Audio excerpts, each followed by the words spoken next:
नमस्कार, आप देख रहे हैं न्यूज़ फॉर नेशन और मैं हूं सांत्वना आपके साथ। बीते कुछ दिनों से बिहार में अगर किसी जाति की चर्चा हो रही है तो वो है भूमियार जाति, और इस जाति में अगर किसी नाम की चर्चा सबसे तेज है तो वो नाम है एमएलसी सच्चिदानंद राय का। आज हमारे साथ बेहद खास मेहमान जुड़े हुए हैं। खुद एमएलसी सच्चिदानंद राय आज हमारे साथ है, जिन्हें खुद भूमियार होने का खामियाजा एमएलसी चुनाव में भुगतना पड़ा।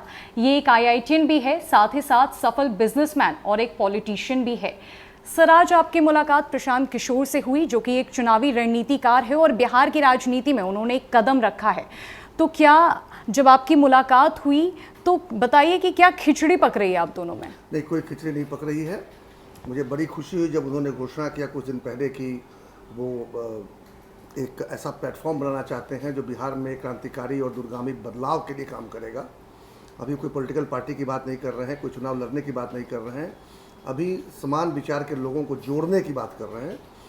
ताकि देखिए, बिहार में बहुत से ऐसे काम हुए हैं जिसको अच्छा भी कहा जा सकता है, लेकिन वो बहुत कम समय में किया जा सकता था और कम समय में ही हुए हैं। जैसे सामाजिक न्याय की क्रांति आई 90 के दशक में, इसके बाद से 2005 से 2010 कुछ बुनियादी ढांचों को सुधारा गया, लेकिन वो थोड़े समय तक कुछ काम हुए। इसके बाद से बाकी कोरी राजनीति हुई है, जाति में बांटना और आपस में विद्वेष फैलाना, और फिर किस तरह से आनुवंशिक तरीके से अपने मतलब सत्ता पर काबिज बने रहना, जो है वहाँ छोड़ने को तैयार नहीं हो रहा है। लेकिन कहीं भी उसमें बिहार फोकस में नहीं रह रहा, बिहार के युवा फोकस में नहीं रह रहे हैं। दुख तब होता है जब बेरोजगारी बढ़ते जा रहा है, और भी कुछ दिन पहले तो पूरा चित्र देखने को मिला कि सारे बिहारी पलायन किए बिहारी हैं। जब लॉकडाउन हुआ तो घरों की तरफ लौट रहे थे, रास्ते में कितने विदारक दृश्य देखने को मिले। कई लोग कट के मर गए, कई लोग रास्ते में मर गए। मतलब लगता था अपने को बिहारी होने पर शर्म आने लगी थी कि आखिर हम लोगों ने किया क्या है, हम राजनेता कर क्या रहे हैं। यहाँ बच्चे बड़े होने के पहले ही चले जाते हैं बाहर काम करने के लिए, मजदूरों का काम करते हैं, उनको ठीक से प्रशिक्षित भी नहीं कर रहे हैं, उनको रोजगार का मतलब कि अवसर भी नहीं दे रहे हैं बिहार में। और प्रशांत जी ने एक बात कही ना कि 28वें पायदान पर, इकोनॉमिक डेवलपमेंट इंडेक्स पर, हम लोग 28वें पायदान पर बड़ी मजबूती से पकड़ के बैठे हुए हैं। करीब 3-4 दशक हो गए, अब तक जो है हम 28 से 27 तक भी नहीं पहुंच पाए। तो आखिर जो इतने वर्षों से यहाँ शासन करते आ रहे हैं, जो बड़ी बड़ी बातें करते हैं कि हमने बिहार में ये बदलाव कर दिया, वो बदलाव कर दिया, एक कीर्तिमान जैसा लगता है कि वाह क्या क्या कर डाला बिहार में। लेकिन कीर्तिमान अगर कोई एक बना है तो यही बना है कि हम 28वें पायदान से 27 तक भी नहीं गए हैं। तो प्रशांत जी की बात मुझे बड़ी अच्छी लगी। आज पहला अवसर था मिलने का, बिल्कुल अनौपचारिक, और 2 भाइयों की मुलाकात थी। वो भी एक उच्च शिक्षा पर प्राप्त व्यक्ति हैं, दुनिया देखा है उन्होंने, और एक अपने बल पर एक बड़ी संस्था खड़ी की है। कुछ वैसा ही अनुभव मेरा भी रहा है। मैंने भी उच्च शिक्षा प्राप्त की, आईआईटी में पढ़ने का सौभाग्य प्राप्त हुआ। मैंने भी देश विदेशों में व्यवसाय भी किया है, और एक बड़ा मतलब व्यावसायिक संस्था ही सही उसको खड़ा किया, इसमें हजारों लोगों को रोजगार मिला है। तो वो सब करने के बाद जब मैं तो आ ही चुका था बिहार में, मैं तो बिहार में आकर काम करने का प्रयास कर रहा हूँ, 1 दशक से ऊपर हो गया। जब प्रशांत जी को देखा हमने कि वो भी लगभग 1 दशक से जब चुनावी रणनीतिकार के रूप में बहुत अच्छा नाम कमाए हैं, कई कीर्तिमान स्थापित किए हैं। और जब उन्होंने कहा कि मैं बिहार में एक प्लेटफॉर्म बनाना चाहता हूँ, 3000 किलोमीटर पदयात्रा करना चाहता हूँ और लाइक माइंडेड लोगों को जोड़ना चाहता हूँ। लाइक माइंडेड मतलब क्या, जो बिहार के बारे में सोचते हो, बिहारी के बारे में सोचते हो, रोजगार के बारे में सोचते हो, पलायन के रोकने की बात सोचते हो, बुनियादी ढांचा को दुरुस्त बनाने की बात सोचते हो, और इकोनॉमिक इंडेक्स में 28 से कम 10 तक लाने की बात सोचते हो।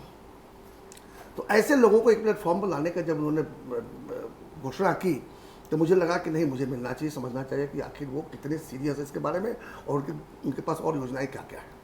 तो चलिए कि मान लेते हैं कि एक स्वच्छ राजनीतिक चर्चा थी आप दोनों के बीच, चूंकि पहली बार मुलाकात हुई, लेकिन आप भूमियार जाति से आते हैं और प्रशांत किशोर ब्राह्मण जाति से आते हैं, तो क्या ऐसी संभावना है, क्या बिहार की जनता ये मानकर चले कि लालू प्रसाद यादव की राजनीति से हटकर, खुद मुख्यमंत्री नीतीश कुमार की राजनीति से हटकर आप दोनों मिलकर एक नया समीकरण स्थापित कर पाएंगे बिहार में? देखिए, 2 विषय में इस पर बोलना चाहूँगा। मेरे उत्तर के 2 हिस्से होंगे। पहला हिस्सा तो यह है कि प्रशांत किशोर जी या सच्चिदानंद राय जी, हम लोग अपने आप को किसी जाति से जोड़ कर नहीं देखते। हम बिहारी हैं, इस पर गर्व करते हैं, इसलिए हम अपने आप को ठेठ बिहारी कहते हैं। और जहाँ भी गया हमने बिहार का नाम ऊंचा करने का काम किया, चाहे प्रशांत किशोर जी यूएन में काम किए या मैंने देश विदेशों में काम किया। और हम ये कभी सोच भी नहीं सकते थे कि हम किसी दिन जाति की बात करने को हमें जरूरत भी पड़ जाएगी, या हमें कोई बताएगा कि आप तो फलाने जाति से आते हैं। लेकिन जब बिहार में हमने राजनीतिक गतिविधि शुरू किया और जब यहाँ काम करना शुरू किया तो पाया कि हमको छोड़ के बाकी सभी सिर्फ जाति की बात करते हैं। अस्तित्व जो खतरा आता है तो कभी कभी बोलना भी पड़ता है। लेकिन दूसरा पार्ट मैं बताऊँ, दूसरा पार्ट ये है कि अभी जो मैंने चुनाव लड़ा, सारण स्थानीय निकाय का चुनाव था, 5,450 वोट, मेरी जाति का उसमें 50 वोट भी नहीं था। इसके बावजूद मैं 2,819 वोट पाकर और बहुत भारी अंतर से 55% वोट पाकर जीता। तो निश्चित रूप से मैं किसी जाति के नेतृत्व कर रहा होता तो मेरी संख्या 50 से कम होती, मेरे वोटों की संख्या। तो मैं किसी जाति से नहीं बंधा हूँ, मैं सर्व जाति में स्वीकार्य हूँ। और वही हालत प्रशांत किशोर जी की है। प्रशांत किशोर जी ने जो भी पढ़ा लिखा और अपने से जो अपने पैरों पे खड़ा हुआ हो, देखिए सेकंड जनरेशन थर्ड जनरेशन के लोग जो होते हैं ना, वो विरासत में कुछ पा जाते हैं या ईश्वर की कृपा से कुछ पा जाते हैं। लेकिन जो पुरुषार्थ किया हो, जो एक कमज़ोर घर से आकर गाँव में पढ़ के फिर जाकर अगर इतना बड़ा प्रशांत जी ने तो बहुत कुछ कर लिया है, लेकिन हमने भी कुछ किया है। और इस तरह के और भी बहुत बिहारी मिलेंगे जो बिहार के बाहर जाकर एक मैंने बड़ा बड़ा काम करके बैठे हुए हैं, और वो सब एक प्लेटफॉर्म ढूंढ रहे होंगे। ऐसा मैं एक प्लेटफॉर्म ढूंढ रहा था, अब जाके लगा कि नहीं, हमारे सिवा और भी लोग हैं जिस प्लेटफॉर्म पर सजने को तैयार हैं। तो निश्चित रूप से ये एक अवसर था, मैं जानना चाहा और बड़ा प्रभावित हुआ हूँ। मैंने अपने फेसबुक पोस्ट में लिखा भी है कि आज उनसे मिलना मेरे लिए एक बड़े ही सुखद अनुभव के रूप में हमेशा याद रहेगा। हम साथ में काम कर पाएंगे नहीं कर पाएंगे ये बात की बात है जी। लेकिन अच्छे लोग राजनीति में आ रहे हैं, बिहारी फर्स्ट को नारा के रूप में नहीं, बिहारी और बिहार के बारे में बात करने के लिए आ रहे हैं, और स्वयं 3,000 किलोमीटर पदयात्रा करके लोगों को प्लेटफॉर्म पर जोड़ने की बात कर रहे हैं। और आज की बात में उन्होंने एक और बात कहा कि अगर कोई पार्टी बनाने की बात आई सबके विचार से जी, तो उसमें ऐसा नहीं कि प्रशांत किशोर की पार्टी होगी उसमें कोई ज्वाइन करेगा। जी जी, ये सब लाइक माइंडेड लोग एक साथ आएंगे और बिहार को आगे रखते हुए, बिहारियों को आगे रखते हुए, युवाओं के भविष्य को आगे रखते हुए हम लोग एक पार्टी बनाने की जरूरत पड़ी तो बनाएंगे। लेकिन अभी आज ही कोई निर्णय लेकर बाजार में नहीं उतरना है, ये बहुत बड़ी बात है। और ऐसा कोई बात करता है तो उसके साथ जुड़ने का दिल करता है। आप जाति से परे हटकर सोचते हैं, लेकिन जो बिहार की राजनीति है वो जातिवाद में ही फंसी हुई है कहीं ना कहीं, और इसका खामियाजा आपने एमएलसी चुनाव में भी भुगता, जहां पर बीजेपी ने आपका टिकट काट दिया, फिर आप निर्दलीय, आपने चुनाव लड़ा, फिर आपने उस अग्नि परीक्षा को पार किया। तो इस तरीके से खुद को स्थापित करना, आप बात कर रहे हैं प्रशांत किशोर की, आपको क्या लगता है वो कैसे इस जातिवाद के बीच खुद को स्थापित कर पाएंगे और आप उनकी मदद कैसे कर पाएंगे? बिल्कुल यही तो मैं कह रहा हूँ कि ये तो आपके सामने एक उदाहरण है कि नेता जरूर विश्वास करते हैं जातियों में, लेकिन मतदाता अब जाति से ऊपर उठ गए हैं। वरना बार बार नरेंद्र मोदी जीत कर नहीं जाते बिहार से, वो किस जाति विशेष के वोट से नहीं जीतते हैं। और मेरा खुद का चुनाव सामने में ताज़ा उदाहरण है, जहाँ पर मेरे जाति के वोट की संख्या नगण्य है, वहाँ पर मैं बहुत बड़े बहुमत से जीता हूँ। तो निश्चित रूप से नेता जरूर जाति समझ के मेरा टिकट काट दिए होंगे, लेकिन जो मतदाता हैं उनके लिए मैं किसी जाति विशेष से नहीं पहचाना जाता, और न ही वो किसी जाति विशेष के वोटर हैं। सर्व जाति, हर वर्ग का वोट मुझे मिला है, मेरे पास सर्वे है हर वर्ग से, यहाँ तक कि मेरे वर्ग से भी उतना वोट नहीं मिला जितना लोग समझते होंगे। 100% नहीं मिला है, काफ़ी वोट दूसरी जगह गए हैं। क्योंकि मैं निर्दलीय था तो निश्चित रूप से जो किसी पार्टी के सिंबल से बने हुए हैं उनके वोट उनकी पार्टियों को गए हैं, लेकिन दूसरी पार्टियों से लोग सिंबल से टूट के हमारे यहाँ आए हैं। तो कोई ये समझता हो कि फलाना जाति फलानी पार्टी के साथ ही बना हुआ है, तो ये अब मिथ है, ये मिथ है। मिथ तो 2 बार नरेंद्र मोदी ने दिखा दिया यहाँ पर ना। 2014 में जितनी संख्या में यहाँ से पार्लियामेंट में लोग गए, या 2019 में तो रिकॉर्ड ही टूट गया।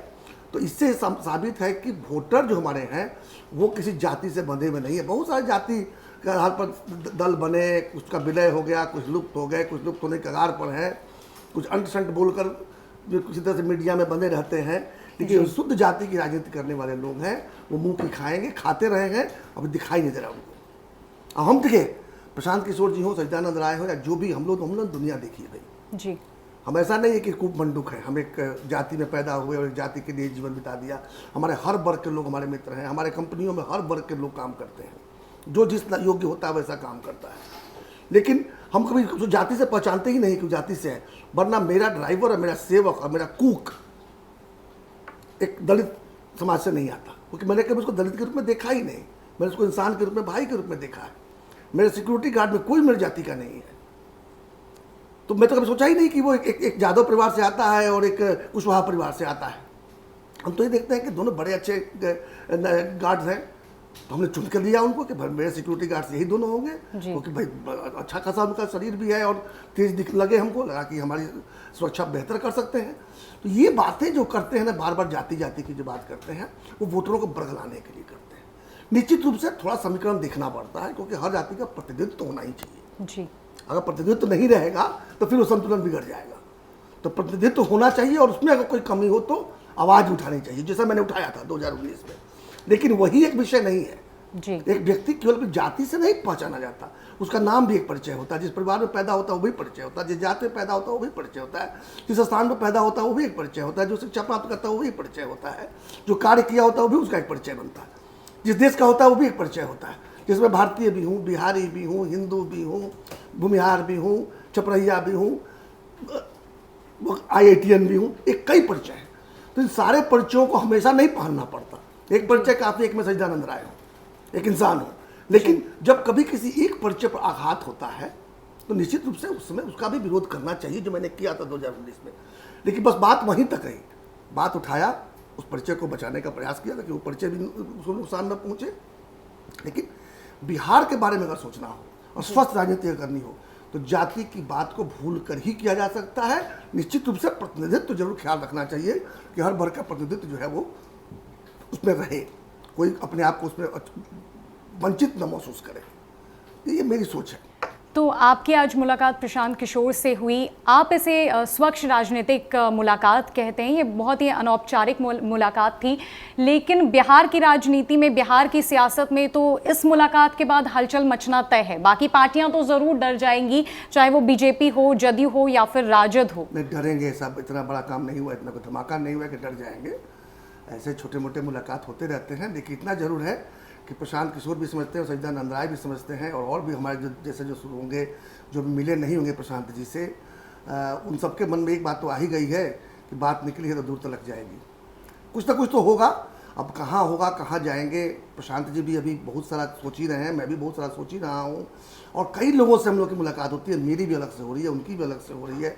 फिर कहीं साथ काम किए तो हम सब मिलके भी किसी प्लेटफॉर्म पर जाएंगे, या हो सकता है कि मैं किसी कहीं और रहूँ, वो कहीं और रहें, हम दोनों एक परस्पर सहयोग से तो बिहारियों का भला करने का काम करें। लेकिन अच्छा करना चाहते हैं तब कहीं भी रह के किसी का भला कर सकते हैं जी। कुछ जरूर निकालने चाहिए।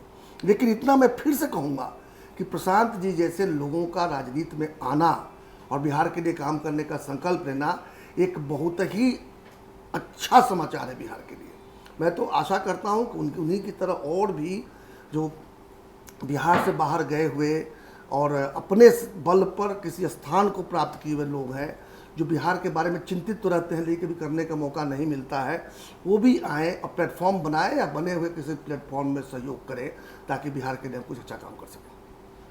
प्रशांत किशोर ने बिहार में आपसे मिलना ही चुना, मतलब बाकी नेताओं से उनकी मुलाकात नहीं हुई है जब से वो बिहार की राजनीति में कदम रखे हैं। लेकिन तो अब हम ये मान के चल सकते हैं कि आप और प्रशांत किशोर अब जातिवाद से परे बिहार में कुछ अलग करने का ज़रूर सोच रहे हैं, ताकि जैसा कि आपने कहा कि बिहारी फर्स्ट, यानी कि अब बिहार की राजनीति, जो बिहार की रूपरेखा है, वो आने वाले भविष्य में बदलती हुई नजर आएगी इस मुलाकात के बाद, क्योंकि बिहारियों को आप लोग आगे रख रहे हैं। मैं नहीं जानता कि वो मुझसे ही मिले हैं या मुझसे ही पहला मिलना पसंद किए हैं, मुझे नहीं पता है। और भी लोगों से मिल रहे होंगे और मेरे पहले भी कई लोगों से मिले होंगे, मेरे बाद भी लोगों से मिलेंगे, उन्होंने कहा भी है।